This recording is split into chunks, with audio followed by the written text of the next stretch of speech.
paghahanda sa posibleng epekto ng Bagyong Paulo.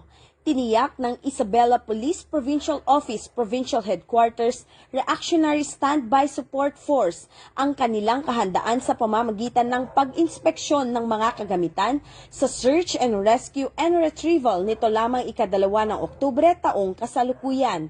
Tinitiyak ng Isabela PNP na sila ay handa para sa agarang pagpapadala kung kinakailangan ang kanilang serbisyo bilang tugon sa anumang sakuna.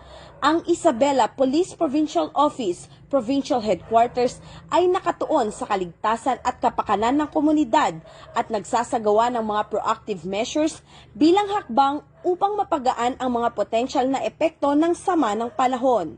Bilang karagdagan, ang Isabela PNP ay patuloy na nakikipag-ugnayan sa mga lokal na pamahalaan at iba pang ahensya upang magbigay ng tulong at suporta sa mga komunidad na maaaring maapektuhan ng bagyo.